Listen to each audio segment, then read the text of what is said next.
Hi guys, welcome to our channel. நான் உங்கள் அம்மு. இன்னைக்கு நம்ம என்ன விளாக் பார்க்க போகிறோம்னா, லாஸ்ட் ஒரு ஷார்ட்ஸ் ஒன்று போட்டிருந்தேன். அது மட்டும் இல்லாமல் இதுக்கு முன்னாடிலேருந்து நிறைய கொஷின் என்ன அப்படின்னு பார்த்தீங்கன்னா, தச்சுவை ஏன் நீங்கள் வந்துட்டு விட்டுட்டு போகிறீங்க, இதுக்கு முன்னாடியே நான் இதுக்கு ஒரு கிளாரிஃபிகேஷன் கொடுத்துட்டேன். இருந்தாலும் இந்த கொஷின் வந்து ரிப்பீட்டடாக வந்துக்கிட்டே இருக்குது. அதுக்காக தான் வந்துட்டு இந்த ஒரு லாங் வீடியோ போட்டு எல்லாருக்கும் கிளாரிஃபிகேஷன் கொடுத்துடலாம் அப்படின்ட்டு. தச்சுவை ஏன் நான் விட்டுட்டு போகிறேன், அதுக்கப்புறம் வந்துட்டு எப்போ நான் ஃபாரின் போகிறேன், எதுக்காக போகிறேன், எங்கே போகிறேன், என்ன ஜாப் போகிறேன் அப்படின்னு எல்லா விஷயமே நான் இப்போ உங்கள்கிட்ட ஷேர் பண்ண போகிறேன். இவ்வளோ நாள் சொல்ல வேணாம் அப்படின்னு நினச்சிட்டு இருந்தேன். ஒரு ப்ராப்ளம் ஒன்று வந்திருக்கோம் அப்படின்னு சொன்னேன். அது என்ன ப்ராப்ளம், யார்கிட்ட இருந்து வந்துச்சு அப்படிங்கிற விஷயம் எல்லாமே நான் உங்ககிட்ட ஷேர் பண்ண போகிறேன். ஸோ இப்போ தான் நம்ம சேனலில் புதுசாக பார்க்குறீங்கன்னா மறக்காமல் சப்ஸ்கிரைப் பண்ணி வச்சுக்கோங்க. அப்படி பக்கத்தில் ஒரு பெல் ஐக்கனை தட்டி வச்சுக்கோங்க. அப்போ தான் நான் போடுற வீடியோ உங்களுக்கு வந்துக்கிட்டே இருக்கும். வாங்க வீடியோக்குள்ளே போகலாம். இப்போ ஃபாரின் போகிறேன் அப்படின்னு பார்த்தீங்கன்னாக்கா, இன்னும் டேட்டு கன்ஃபார்மாக தெரியலை. இதுக்கு முன்னாடி ஒரு ப்ராப்ளம் வந்திருக்கும் அப்படின்னு சொன்னேன். என்ன ப்ராப்ளம் அப்படின்னு பார்த்தீங்கன்னா, நம்ம எப்போ முத ஃபாரினுக்கு போகிறோம், தச்சுவை நான் வந்து 3 மந்த்தில் அழைச்சிட்டு போயிடுவேன் அப்படின்னு சொல்லிட்டு உங்ககிட்ட சொன்னணும். அப்போ ஸ்டார்ட் ஆனிச்சு இந்த ப்ராப்ளம். அதாவது இந்த விஷயத்த நான் சொல்லலாமா சொல்லக்கூடாதா எனக்கு தெரியல. பட் இருந்தாலும் என்னோட எல்லா விஷயமும் உங்ககிட்ட நான் ஷேர் பண்ணுறப்ப இந்த விஷயமும் நான் ஷேர் பண்ணி தான் ஆகணும். ஏன்னா இது என்னைக்கா இருந்தாலும் நீங்கள் இந்த கொஷினை கேட்டுக்கிட்டே இருப்பீங்க. அதுக்காக தான் இந்த கிளாரிஃபிகேஷன். தச்சுவை நான் அழைச்சிட்டு போகிறேன் அப்படின்னு சொல்லியிருந்தேன். அப்போ என்ன ஆச்சு அப்படின்னு பார்த்தீங்கன்னா, சடனாக ஒரு ஃபோன் கால் வருது. என்ன அப்படின்னு பார்த்தீங்கன்னாக்கா, போலீஸ் ஸ்டேஷன்லேருந்து கால் பண்ணியிருக்கிறாங்க. தச்சுவை வந்துட்டு நான் அவங்க கிட்டே இருந்து, அதாவது அவனோட அப்பா கிட்டே இருந்து, ஃபஸ்ட்டு நான் இருந்தேன் இல்லையா, அவங்க கிட்டே இருந்து நான் பிரித்து நான் ஃபாரின் அழைச்சிட்டு போகிறேன் அப்படின்னு சொல்லிட்டு அவர் வந்துட்டு என் மேலே கம்ப்ளைண்ட் கொடுத்துட்டாங்க. ஸோ அந்த விஷயம்தான் இப்போ இவ்வளோ வரையும் நான் ஃபாரின் போகிறதுக்கு டிலே ஆன காரணமே. அதுக்கப்புறம் இப்போ நம்ம கோர்ட்டு அங்கே இங்கே அப்படின்னு கொஞ்சம் பிரச்சனை போயிட்டுருக்கு. ஸோ வந்து இது எல்லாத்தையும் நான் ஃபுல்லாக முடிச்சதுக்கப்புறம் தான் நான் ஃபாரின் போகணும். அது மட்டும் இல்லாமல் தச்சுவை நான் அழைச்சிட்டு போகாததுக்கு மெயினாக நிறைய காரணம் இருக்குது. ஃபஸ்ட்டு ரீசன் என்ன அப்படின்னு பார்த்தீங்கன்னா, இன்னும் நான் அவனுக்கு வந்துட்டு பாஸ்போர்ட் எடுக்கவே இல்லை. ஏன்னாக்கா அவனோட பர்த் சர்டிஃபிகேட்டில் ஒரு நேம் இருக்கும், ஆதார் கார்டில் என்னோட நேம் இருக்கும், டிசியில் நைனாவோட நேம் இருக்கும். ஸோ இது எல்லாமே அவனுக்கு ஒரு பிரச்சனையாக தான் இருக்குது. ஏன்னா பர்த் சர்டிஃபிகேட்டில் அவங்க ஃபாதர் நேம் இருந்துச்சு.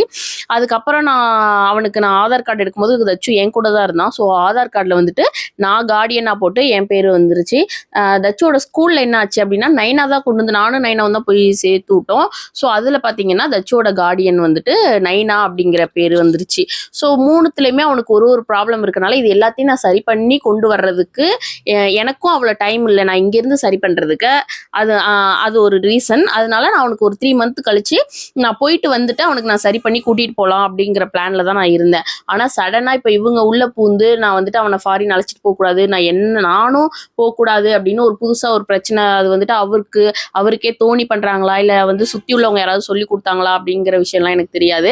பட் இந்த மாதிரி ஒரு விஷயம் போயிட்டு இருக்கு. அது மட்டும் இல்லாமல் கோர்ட்டில் என்ன சொன்னாங்க அப்படின்னா, மந்த்லி ஒரு டைம் தச்சுவை வந்துட்டு அவங்க அப்பா கிட்ட நம்ம கண்டிப்பாக காட்டியே ஆகணும். அவங்களும் வந்துட்டு ஒரு 7 மாதத்துக்கு ஒரு வாட்டி, லாஸ்ட் டைம் என்னோட மேரேஜுக்கெலாம் முன்னாடி அவனோட பர்த்டே டயத்தில் வந்து பார்த்துட்டு போனாங்க. அதுக்கப்புறம் பார்த்தீங்கன்னா அதுக்கப்புறம் வரவே இல்லை. இப்போ ஒரு 20 நாளைக்கு முன்னாடி வந்து பார்த்துட்டு போனாங்க. இந்த மாதிரி ஒரு சுச்சுவேஷனில் நான் தச்சுவை வந்துட்டு விட்டுட்டு தான் போய் ஆகணும். நீங்கள் இப்போ நிறைய பேர் சொல்கிறீங்க, அவனுக்கு வந்துட்டு அப்பாவோட பாசமும் இல்லாமல் இப்போ நீங்களும் போயிட்டீங்கன்னா என்ன பண்ணுறதுன்னு. உங்களுக்கே தெரியும், நம்மக்கிட்ட பேக்ரவுண்டுன்னு எதுவுமே கிடையாது. அம்மா நைனா வந்துட்டு அவங்களோட வீட்டை வந்துட்டு தச்சுக்கு கொடுக்குறேன்னு சொல்லிட்டாங்க.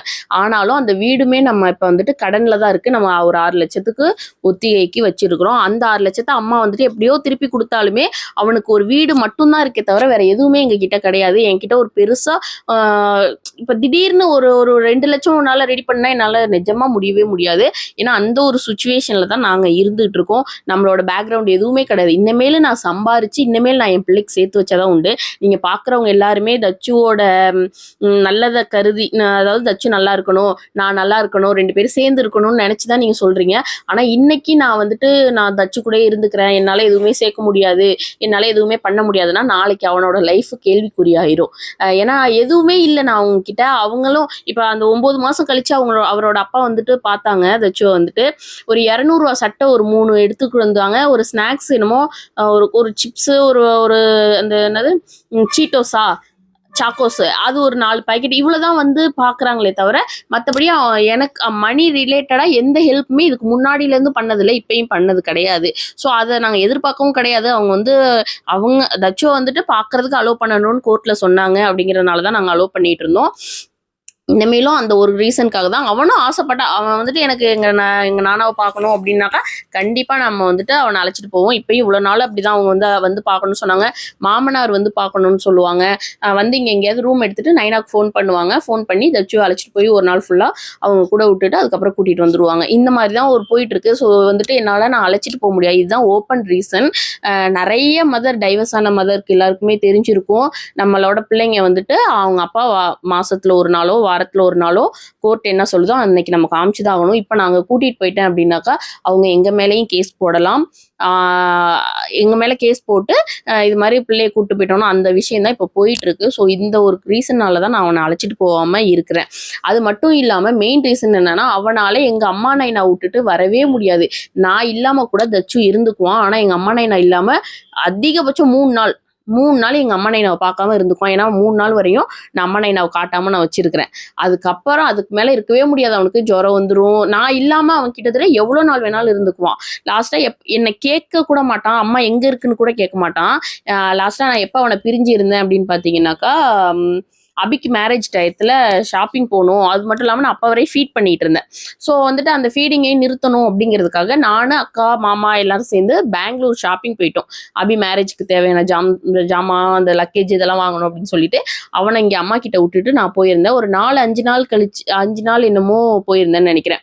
அந்த டைம் ஒரு நாள் கூட தச்சு வந்துட்டு என்கிட்ட கேட்டதே கிடையாது. அம்மா கிட்டே என்னை பத்தி கேட்டதே கிடையாது. அவன் பாட்டுக்கு ஜாலியா இருப்பான். அவனுக்கு என்னன்னாக்கா பிறந்ததுல இருந்தே அம்மாவும் நைனா அபி 3 பேர் மட்டும்தான்.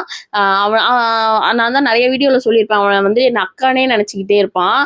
அபிதான் அம்மானே நினைச்சிருப்பான். அம்மா நைனா மட்டும்தான். பிறந்ததுல இருந்தே பிறந்து இப்படி கொடுத்தாங்கல்ல அதோட இன்னைக்கு வரையுமே அவனுக்கு வந்துட்டு அடுத்தவங்க யாராவது கேட்டாங்கன்னா இவனோட அம்மா யாருன்னு கேட்டா நான் அந்த ஒரு இது மட்டும்தானே தவிர அவனை முழுக்க பாத்துக்கிறது எங்க அம்மா நைனா மட்டும்தான்.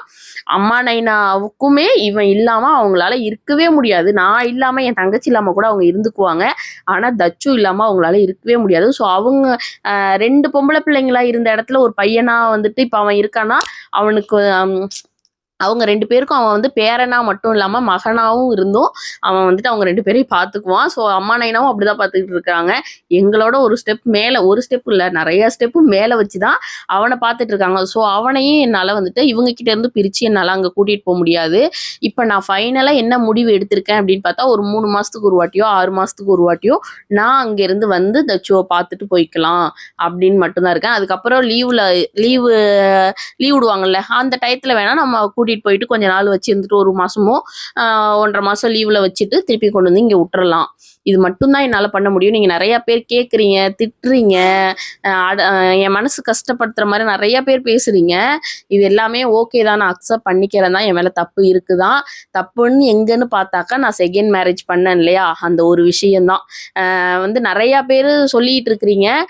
இது வந்துட்டு எத்தனை பேருக்கு அதாவது செகண்ட் மேரேஜ் பண்ணவங்களா இருக்கட்டும் டைவர்ஸ் ஆனவங்களா இருக்கட்டும் எல்லாருக்குமே இந்த விஷயத்த ஃபேஸ் பண்ற ஒரு விஷயம்தான்.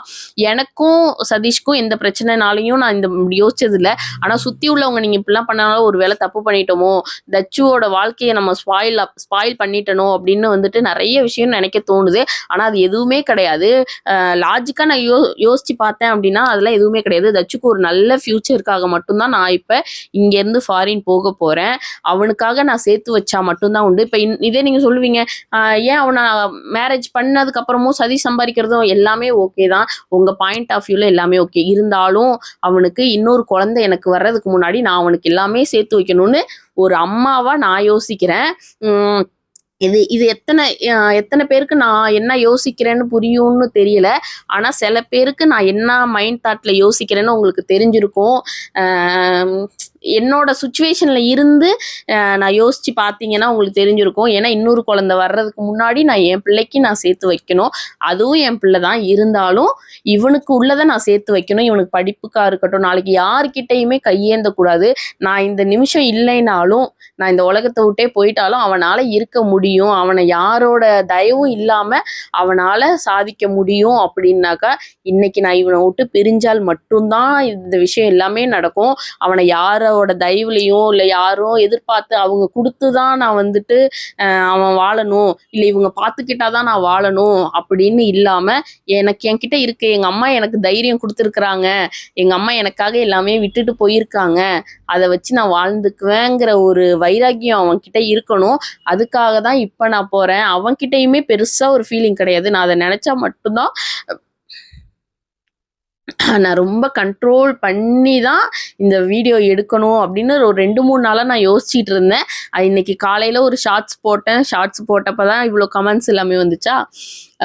ரொம்ப கண்ட்ரோல் ஆகி தான் நான் உங்ககிட்ட பேசணும்னே எடுத்தேன். எப்பயுமே நான் இத தச்சுவ விட்டு நான் பிரிஞ்சு போறேன்னு நெனச்சாலே என் ஆட்டோமேட்டிக்கா எனக்கு அழுக வந்துரும். அது வந்துட்டு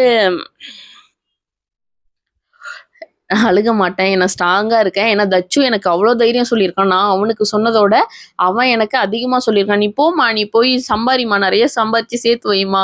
நீ அதுக்கப்புறம் ஊருக்கு வா, எனக்கு ஜாமான்லாம் வாங்கிட்டு வா, என்ன அழைச்சிட்டு போ லீவுக்கு." எல்லாமே சொல்லியிருக்கான். அவன் தான் எனக்கு தைரியம் குடுத்த விஷயம். ஃபர்ஸ்ட்டு விஷயம் அவனால மட்டும் தான் இது எல்லாத்துக்குமே நடக்கிறது.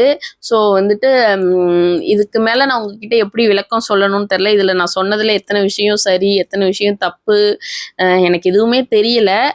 ஆனா இதுதான் நடந்த விஷயம். உங்ககிட்ட பொய் சொல்லியோ, உங்ககிட்ட மறைச்சு எதுவுமே ஆகப்போறது கிடையாது. இதுதான் விஷயம். இதுதான். இதுக்கு மேல நான் என்ன சொல்லணும்னு எனக்கு தெரியல. இந்த ஒரு ரீசன்க்காக மட்டும் தான் நான் தச்சுவ விட்டுட்டு நான் வந்துட்டு போறேன். அம் தெரியல. பார்ப்போம். என்ன நடக்குது அப்படின்னு சொல்லிட்டு.